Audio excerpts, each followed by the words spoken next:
I mean, I'm not going to kick a cake out of my plate. You know, if it's there, I'm going to eat it. This could be it. And so It like was almost her and like I, the land was meant. it was for almost like this, all the stars honestly. aligned. It was telling you. And it was Yeah, like, absolutely. holy smokes. The and universe like, was speaking I to mean, us. and we're really like in the middle of South Tampa.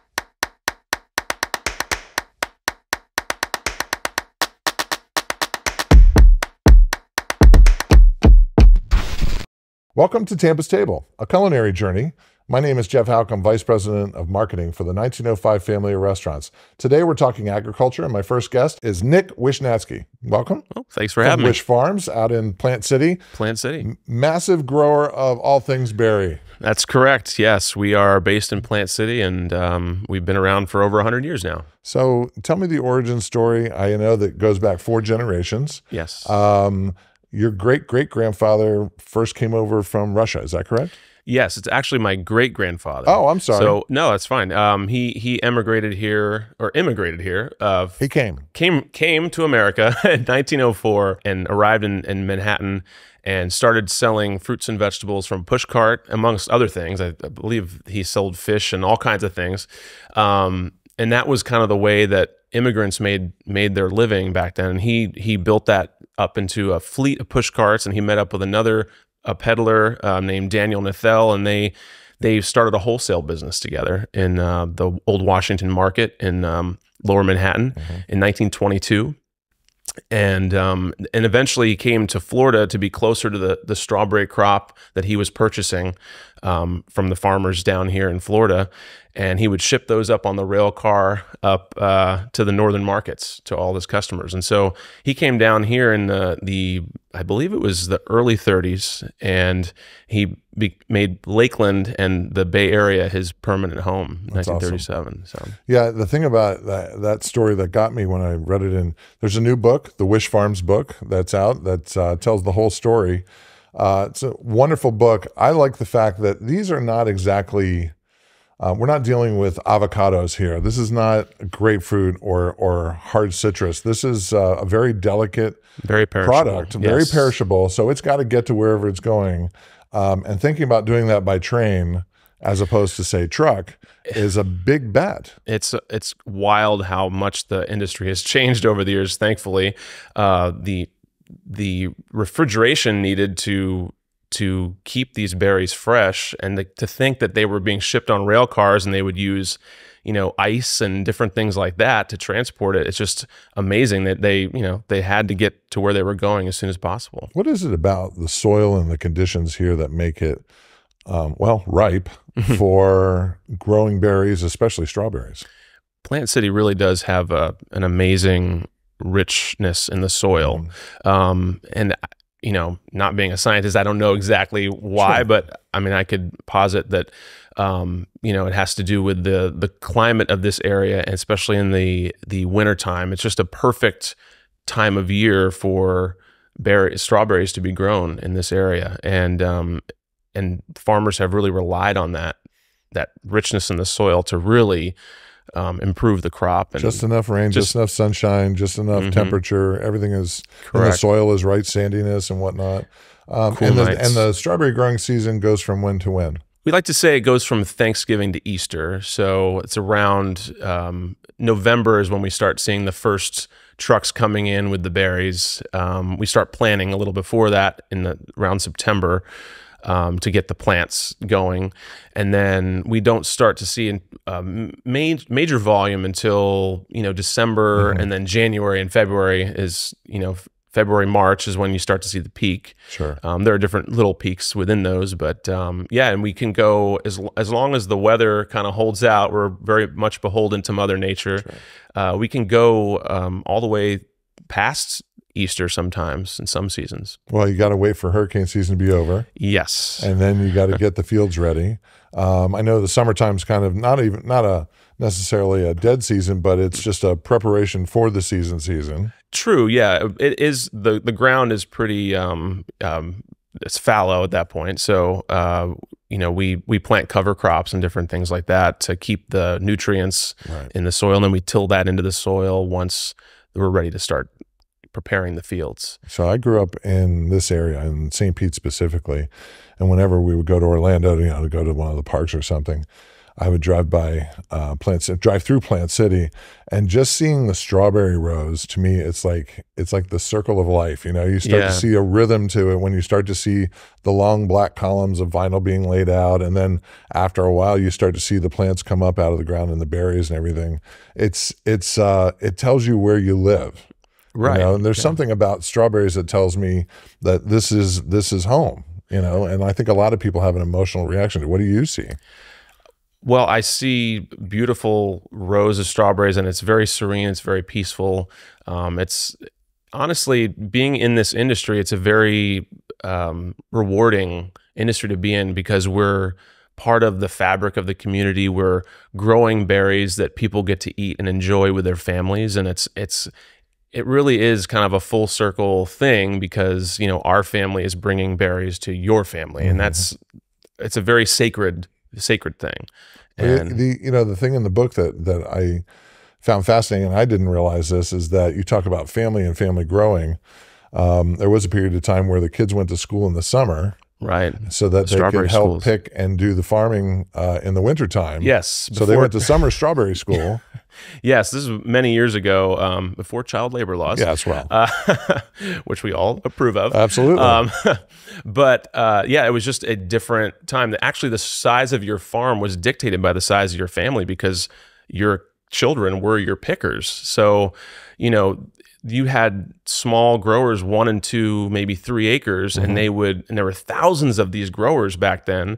Obviously the industry has consolidated a lot since then, but there were many, many growers, and they would all take their berries to the auction market. Right. And that's exactly where my great-grandfather and my grandfather would bid on lots of produce, and they would ship them to customers. It's a very different way of doing it back then. And then eventually, you know, we talked about the early days of buying product, but then it's an entirely different business model to then get in the growing business. Right. And you know, there's one thing about being a distributor or a wholesaler.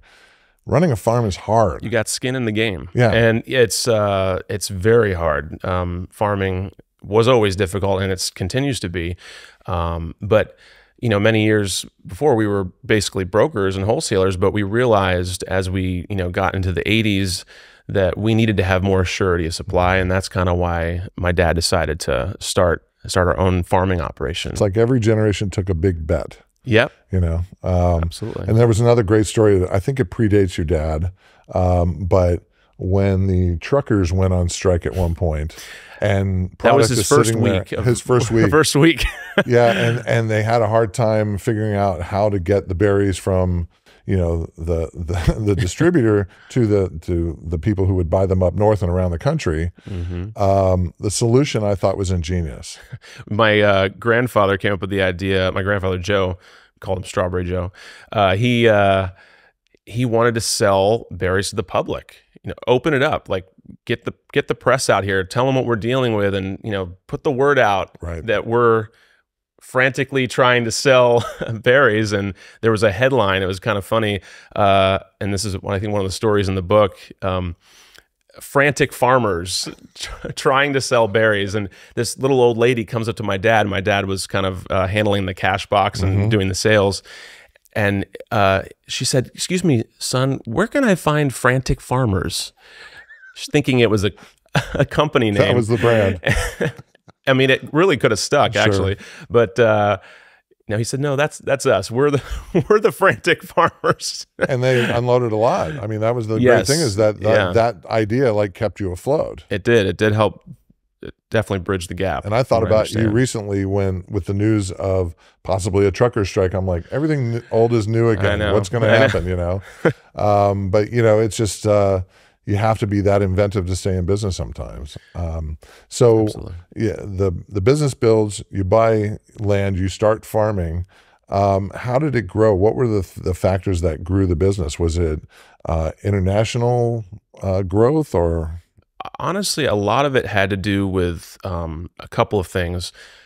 We wanted to be a year-round supplier. That was our goal. And we also wanted to have a good brand. So those two things kind of drove the growth. So we had to we obviously, our headquarters are here in Plant City, but we can't just grow here if we want to be year-round suppliers. So we're in California, we're in South America, we grow blueberries all the way up and down the East Coast of British Columbia, and then back in South America. So that, that part of needing to find that supply was part of the growth, and then we continued that relationship with the customers and built a brand, Wish Farms, which we switched our name from Wishnatzki and Nethel to Wishnatzki Farms, and then to Wish Farms. Right. Yeah, a little easier to remember, I think, than Wishnatzki Farms. We did a brand survey of 400 people, the main shoppers in the household, who shopped at stores that we supplied, and only one person could name Wishnatzki Farms, and they misspelled it. So we knew there was an opportunity there with Wish. Everyone called us Wish. We're going to Wish. We're going to take our berries to Wish. So it felt like a natural transition. But then you added the Pixie. Yes, the Pixie is a big part of our brand, and actually her name's Misty, by the way. She really inspires everything we do. Like our headquarters is very Pixie inspired. We do a lot of different Pixie themes with some of the branding that we do and some of the labels, the secondary labels that we have. So it's a really fun, family friendly, magical aspect of our business. And it's fun. It's a lot of fun. It's okay to be. We like to have strawberries. Fun. It's part of our culture. So when the strawberry festival is happening, and the fair season is happening, if for people who don't live in the Tampa Bay area, I can tell you that Plant City absolutely explodes with activity. Lots of people have roadside stands that sell strawberries, obviously, that they grow, but they also sell strawberry shortcake. Oh, yeah. So the controversial question I'll hit you with is, do you like your strawberry shortcake with biscuit or with actual cake? This is not controversial to me. So biscuit, 100% all the way. Okay, I need you to support that. Yeah.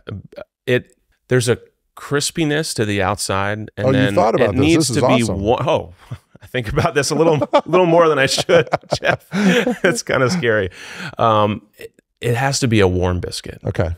So it's crispy on the outside, and then you have that soft, warm, biscuity center. Keep going.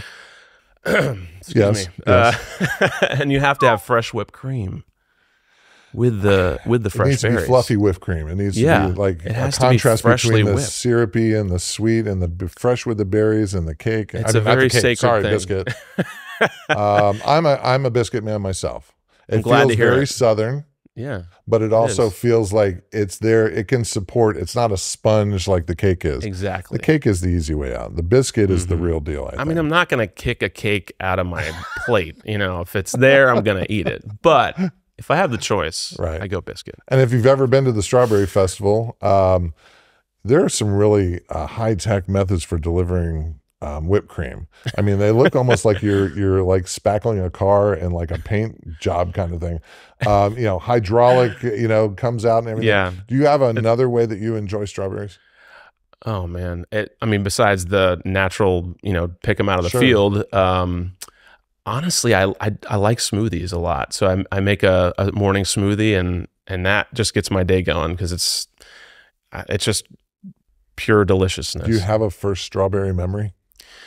Oh my God. Well, I don't know if it's a specific memory, but I have memories of my dad bringing home the big open flats of strawberries. They used to be in the little green pint baskets, and we always had fresh berries in the house during the strawberry season. And I just remember, sneaking downstairs and going in the fridge and and just going to town on those berries. He brought his homework with him. Yeah. Okay. And there's an aroma too. When you bring home a flat and you leave it, say, on the counter overnight or something like that, if you don't put it in the fridge, you walk out and you're like, oh, this is one of the best smells I've ever had. It's like, I'm not sure how you profile that aroma, but it's just perfect. Yeah, it's a magical smell. And you don't want to leave them out too long, because you want to keep them refrigerated.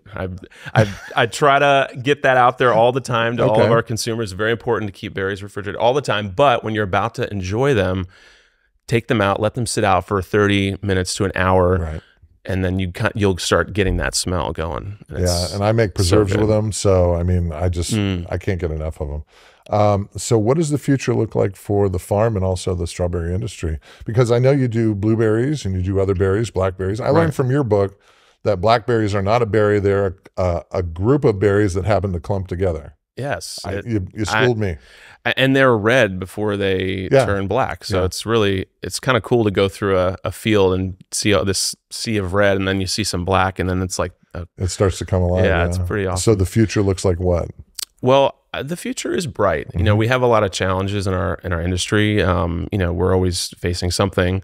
But the key is innovation, and that's something that we really pride ourselves in, trying to stay ahead of the curve on trends and different things like that. And I really think that if we focus on providing the best tasting berries, that we will have a bright future. There's people out there who think, well, we need to have best yielding and best, you know, all these things. And that's great. We want to have good yields and different things like that. But then you sacrifice a little bit on the taste side. And that's something that we really don't want to compromise on, because at the end of the day, you want to have a good tasting berry. Sure. And that's what we're focused on. So, well, I think in the book it talks about possibly moving to robotic picking in the future. I know that that's a very Jetsons-like thing to talk about, but you know, from a labor perspective, that's a huge deal. It's a huge deal. You know, the demographics are such that we're not going to have enough people to pick the crops we need to feed the world. Right. And it's just a matter of time. You know, my dad saw it, you know, 10, 12 years ago. There were fewer and fewer people showing up for work to harvest the crop. Right. And he did some digging into it, and it's just a demographic thing that's, you know, the whole world is going to be affected by it. So if we don't solve it through automation, berries are going to become a luxury item. Sure. And we don't want that to happen. We want everyone to be able to enjoy. And I started noticing over the past couple of years, a pink berry. Oh, yeah. That started showing up in my grocery stores. It's not a berry that didn't come to maturity. It's a specific type of berry. Can you talk about that a little bit? Yeah, well, we call it the Pinkaboo pine berry. It is it's a hybrid of a Japanese white strawberry and a Florida red strawberry that was developed by the University of Florida. They call it the Pearl. We call it the Pinkaboo pine berry because that fits our brand, of course. Sure. And it is a really unique flavor. So it has less acidity than a red berry. So you get kind of tropical notes of pineapple sometimes. Each bite, each berry is a very different experience. It's really unique, and I recommend for everyone to try it because it's a nice addition to the fruit salad or to your morning routine. They're really, really tasty, and kids love them too. So one of the other trends that I've noticed in the recent years is that local chefs have been starting to incorporate more local produce and more local ingredients in their dishes. And I'm wondering what you're seeing in terms of how they're including strawberries on their menus. I've seen quite a bit of it. I know that, you know, like Eulalie has their strawberry salad. And they also make strawberry beer as well. That's right. Yes. Yeah. And it's part of the fabric of our community. So, you know, it's only natural that you would want to include this gem of a fruit that everyone loves into a recipe. And there's so many different avenues you can go with it and get very creative. You know, salad's an easy way to do it, but, you know, with beer and with other desserts and different things, it lends itself to so many different opportunities. And you can check out our website. We have lots of good recipes. Lots of recipes over there. Yeah, Eulalie, our brewmaster, Tim Shackton, came up with Honeymoon Lager, and basically he infuses the beer for a period of time with fresh cut Plant City strawberries. That's awesome. And then when it's time to serve, he serves in a tall Pilsner glass, and he purchases a plump red strawberry on the rim, and they walk it out, and it might as well have a siren on it. People are like, I want that. What is that? You exactly. know? Is that dessert? Is that beer? Is it both? You know? And the great part about it is that it doesn't make the beer overly sweet. It just gives it a depth of flavor. Right. And it just tastes like I said, it just tastes local and tastes like home. So it's a beautiful thing. So I have to ask you a question that we've asked all of our guests, which is when you go home from your job in the food industry, what kind of food do you eat for comfort food to kind of draw the line between home and work? Do you make strawberries at home? Oh, absolutely. Okay. Yeah, I mean, berries are always an easy way because, you know, every time before the weekend hits, I try to go to the cooler and pick out the nicest berries I could find in there because, you know, I like to take them home for myself, but I also like to give them out to neighbors and friends and stuff. And you get a berry, and you get a berry. I mean, that, you know, that's how I show love. I give out berries. That's a great way to show love. Think about it. But yeah, I mean, it sounds simple, but berries are they've always been a part of my life, and I could just eat them all day long. I mean, and that's that simple. I mean, that's the truth. I mean, they're just so versatile, and it's always a pleasant experience. It's not, I don't think you can eat a strawberry and be angry. I think that's a true statement. Yeah. I heard something that says you can't be angry and play the banjo. I don't equate strawberries and banjos, but you understand the feeling. Yeah. Awesome. Thank you for being our guest today. It was great to finally meet you. It was an absolute pleasure, Jeff. Thanks for having me. Now we'll talk to Christina and Zach Alvarez of Les Roots Urban Farm. Christina and Zach Alvarez of Les Roots, Tampa's premium urban farm. Welcome. Thank you for having us. Thank you for having us. So tell me what an urban farm is, because I don't know that everybody understands that. I think they have some idea, but the way you do it, can you describe what your operation is like?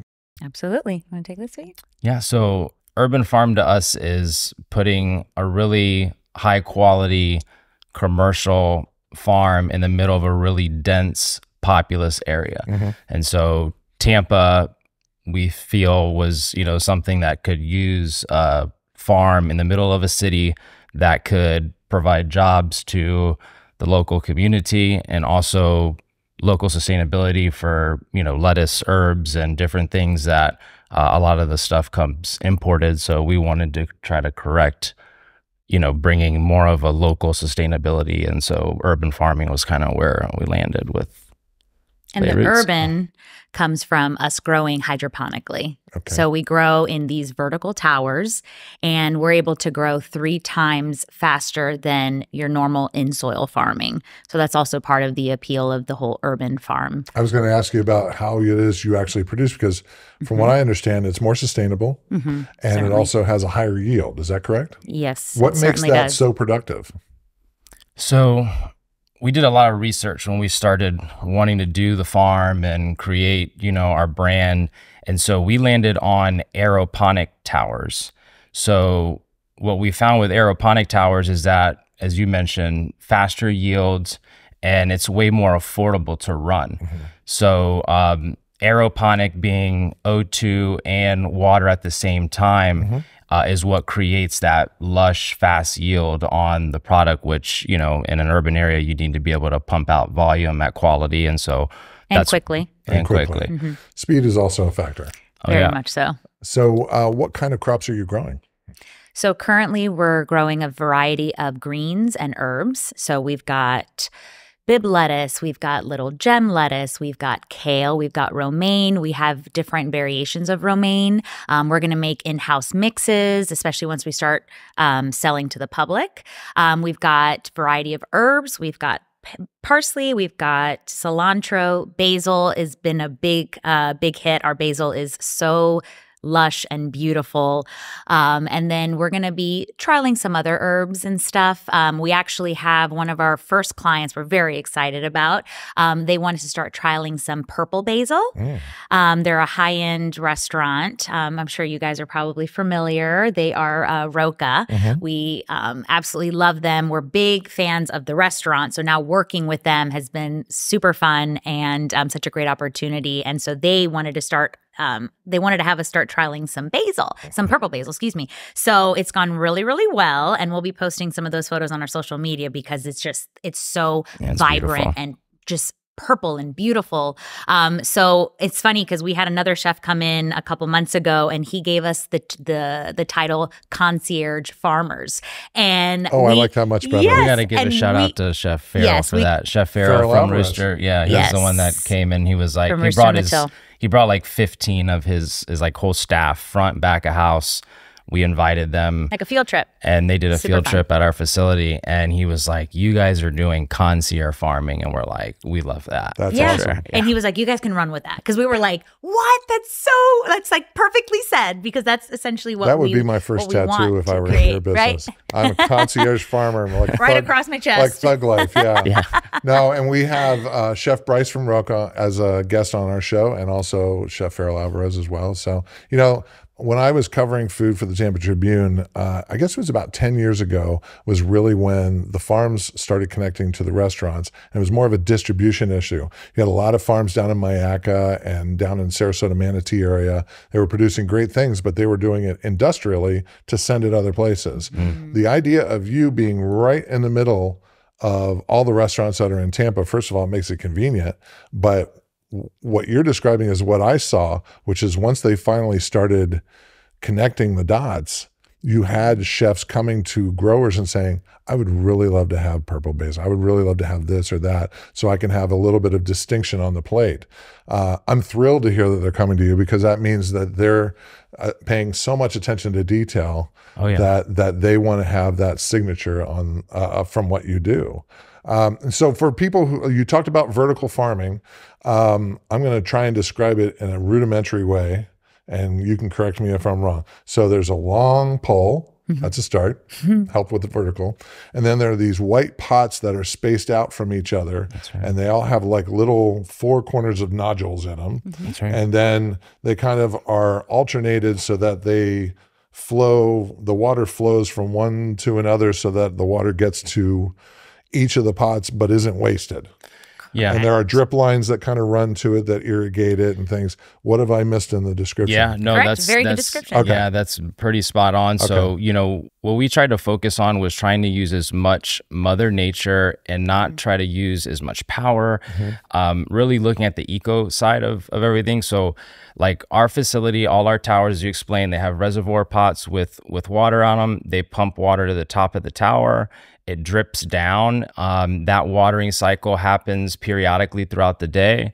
And then we also, as part of kind of our, you know, strategic planning of the business, we also catch all of our rainwater.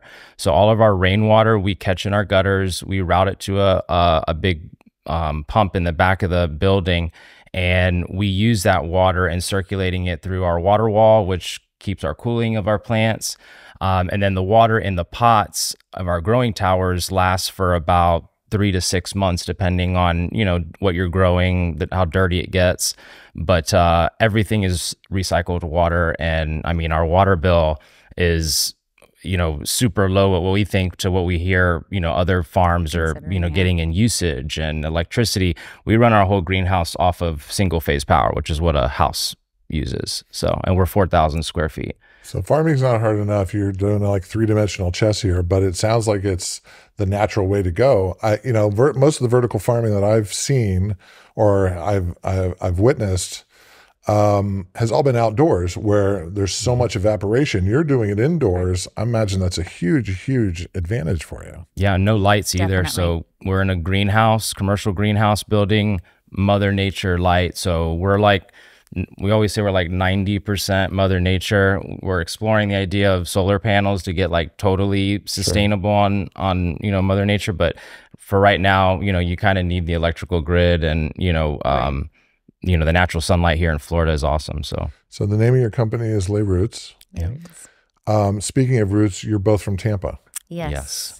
You've lived here long enough to know that this is not a common thing.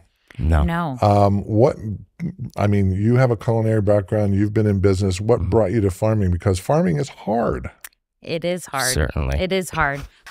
So I do have a culinary background, but before culinary, I come from a 4th-generation family business in cigars. So we can say the name. Yeah, Arturo Fuentes Cigars. Yes. That is my family business. I'm the 4th generation, very proud of it. I was born in Tampa, but I was raised in the Dominican Republic because that's where we grow, manufacture, and produce our tobacco. So I have a farming background in a, you know, in a small way. So it kind of, growing up in that life, I feel like I've been able to translate it to our business. And then, of course, the culinary background. I moved to New York, went to culinary school, worked in restaurants, and I also worked food media on TV and all that good stuff. So I feel like I'm kind of the creative in this business, and then he's the business mind because he's got a brilliant business mind. Yes, he's my husband, so I'm a little biased, but he is brilliant. Sure. And so we're kind of like the yin and the yang to the farming business. And we feel like our backgrounds have been able to translate, as I mentioned, into our business. Yes, it's hard, but with my background and my history and his background, we've been able to put our heads together and make it work. So we're really excited about, we're just kicking off. We haven't officially launched yet. We just started working with local restaurants. We're very excited about. And then, of course, supplying our product to the community is what we're most excited about because we've had so much traction on social media of people asking, when are you opening? We're so excited. We've even had people reach out wanting to work with us. So it's just really cool. The awesome response that we've gotten from the community, which is what it's all about. The thirst is there. The thirst is there. Or I guess the hunger would be better this time. But I guess. But either way, it works. It works. Well, and there's been so many parts of Tampa's food culture that have all risen very quickly. And I kind of guess that's what I was getting at when talking about how you're from here, is that you've seen it, what it was and how it's transformed. Definitely. And now you're having restaurants, including Roca and Rooster, as you mentioned, in terms of thinking higher end. It seems like it's, here we go again, a bad pun, a growth industry, because so many restaurants are just popping up out of everywhere. What do you see for the future of your business? I mean, do you see more and more customers like this, or? Oh, definitely. I think that's kind of the core to, getting it out to the immediate local community.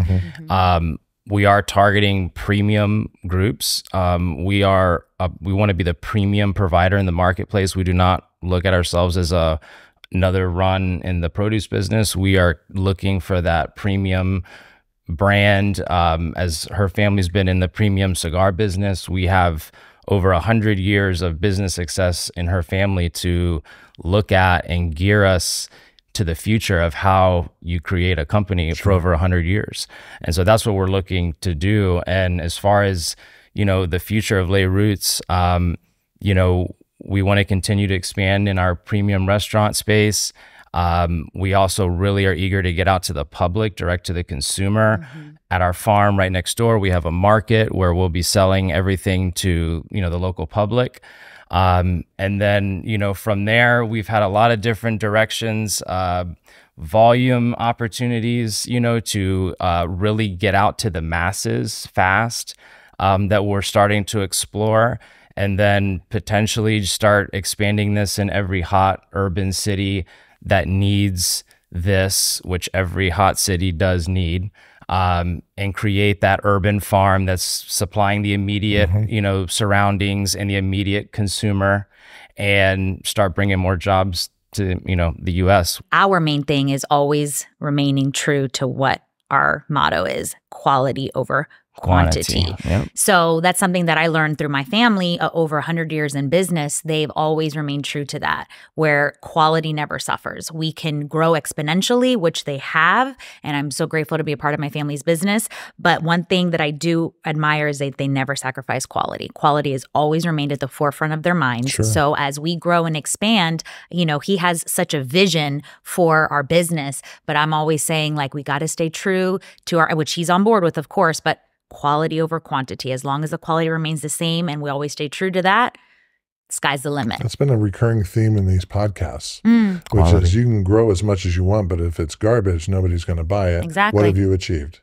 Absolutely. And the other thing about it that strikes me is knowing Florida's growing seasons. Traditionally, you have between, say, I don't know, right around September, October when you plant, and you harvest probably at the end of, at best, April. You have a 12-month model, and that's right. That's a massive advantage as well. Huge. I mean, there's a lot of times where chefs pledge to do local farming feature for local farming on their plates, and then they have to go find other sources for a period of time because you can't get it. Now they can get it from you. Right. So that's where our produce and leafy greens year round. We just got an opportunity to potentially get into the specialty strawberry product. As you mentioned, those are your standard seasons with Plant City, but what we can do in our environment, our greenhouse, is extend that window on the front end and on the back end. And we also, our product, or our equipment grows 2-3 times more a traditional in-soil farmer. So we yield a lot more, and so that way we could continue to we yield more and faster. Yeah, which again is part of the appeal, and of course quality product, which is the most important thing. Well, and the fact that you're doing it in the middle of South Tampa, which not everybody associates with agrarian nature. Correct. But there was a point in the history where there were docks that came off of the coastline right there on the bay, that there were fishermen and anglers and all kinds of things. And there's been agriculture there generations ago, but this sort of brings it back. Why did you pick that location in particular? Great question. Yeah. Well, so so Zach and I have a family business. We have a family office that we've worked with different properties in Tampa where we've invested in real estate, and that's something that we've gotten into since we moved back from New York. So we purchased this parcel of land in South Tampa, and we had a different vision for it. We were like, what can we do with this great piece of property, and not just sell it off, but keep it and do something really cool for the community. And that's really how it came about, because again, we have a family office of investments, and this land we already owned, and we said, again, what can we do that would be cool for Tampa? Well, the key is it's real estate, but you also need the right science of orientation, which we've learned. As you grow, you need, a north-south orientation. You need east-west for sunlight. So, as we were exploring what to do, we came across let's do what we've always wanted to do. We want to do new age farming, in New York, they used to do this on rooftops, which we can do and may potentially explore. And so, but it was just, the ability to put something. And so we tested kind of all the things, and we had a consultant come that does farming with this stuff, and they were like, man, your orientation is perfect, you got the east west, this could be it. And so it was almost the land was meant. It was almost like all the stars aligned. It was telling you. And it was holy smokes. The universe was speaking to us. And we're really in the middle of South Tampa. So our neighbors of a house, townhomes. We're surrounded by residential. And so they're and so we rolled the dice and said, let's go for it. So we've been asking chefs specifically when they come on, what is it that they cook for themselves when they're at home? Because everybody has this fantasy about how chefs live and how restaurateurs live. And it's not necessarily analogous. Do you grow anything at home? So it's funny. Someone once told us, man, when you guys are in, you're all in, which is true, because we're currently renting a home. We don't, because we're building another home. So we bought a piece of property, moved back from New York City, and we outgrew the house because we have a new baby. So as if you don't have enough going on. Exactly. So new baby, new business. Thank you. So yes, right. New baby, new business, new house. So currently we're living in a rental, but we do have plans to do our own thing at home, because we love the idea of just being able to walk outside, kind of like you and your wife, and just pick from what you've grown, and instead of going to the store and and I'm not knocking grocery stores, but it's always better. My background is I'm a chef, and I believe in quality, and when I go to the store, sometimes I'm getting produce and things that are just not of quality, and I'm paying an arm and a leg for it. So for us, that's the eventual. Once we're in our new house, we want to definitely have our own thing going on. But you know what? At the same time, it's nice we could just go over to Les Roots and just do a little pluck pluck and head home and make some dinner. You're gonna bring your work home with you. I get it. Absolutely. Absolutely. So that's definitely part of the appeal. Yeah. There's nothing like I'll be making a recipe and it'll call for something, and I'll say to my wife, Grace, I'll say, do you have this? She's like, yeah, you want some right now? I say, yeah, go. Yeah. And she come back with either basil or thyme or moringa, whatever it is that she's growing.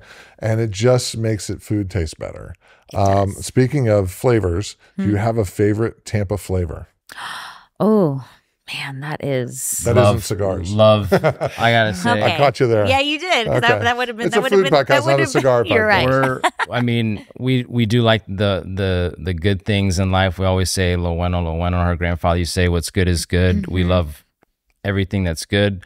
But we are also very humble Tampa people, and West Tampa is like our heart of like where we kind of both, spent a lot of time and grew up. And we own real estate there and love Cuban food. Love the Cuban food, love the pork, love the, all those.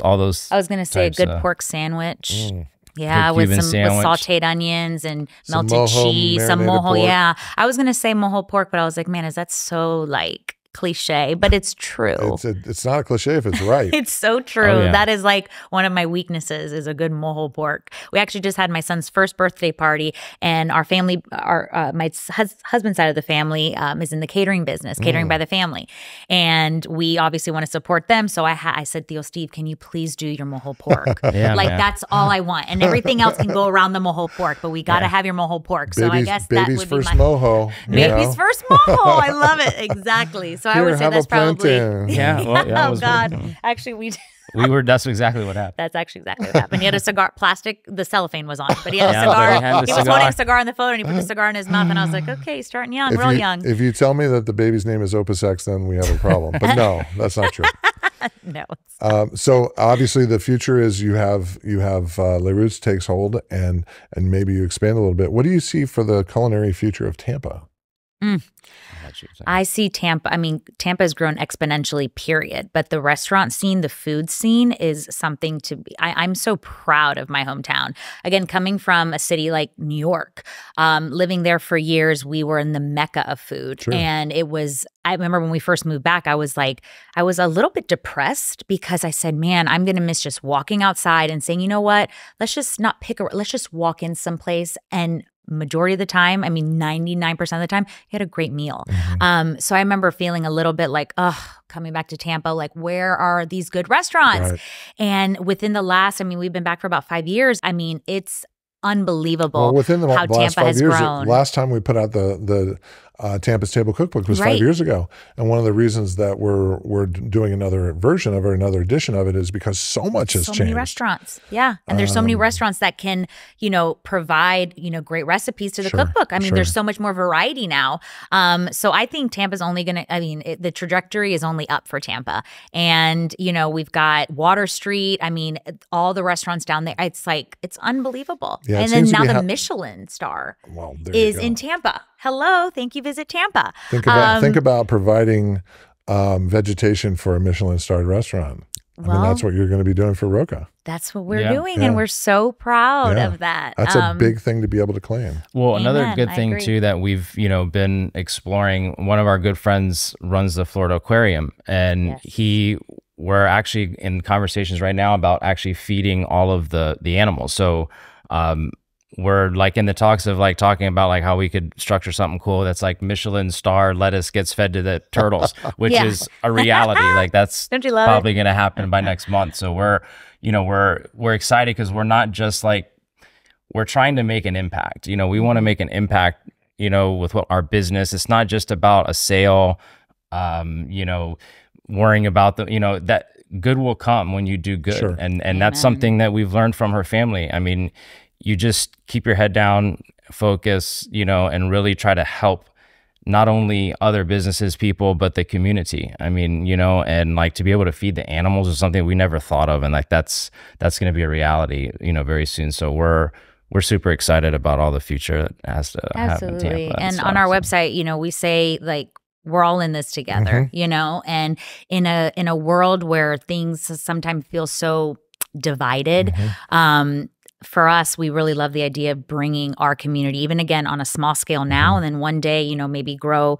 enter other urban areas. But right now, it's about bringing Tampa and the community together in this way. Again, working with, restaurants and the community and the aquarium, all that kind of stuff is just, it's all for us. It's more important to feel like there's community and there's unity with what we're trying to do. I hear that. I love the idea of manatees munching on. Me too. Hydroponic. It's like hydroponic goes to aquatic. They've never eaten such good romaine exactly. ever. I know. You're gonna have a manatee going, I could go for some more of that, please. Yeah, right? I love it. Well, thanks for being our guest today. Thank you so much for having us. This has been super fun. Thrilled to talk to you. Now, keep an eye out for other episodes of Tampa's Table, A Culinary Journey on YouTube and anywhere you can find podcasts. Thank you for joining us.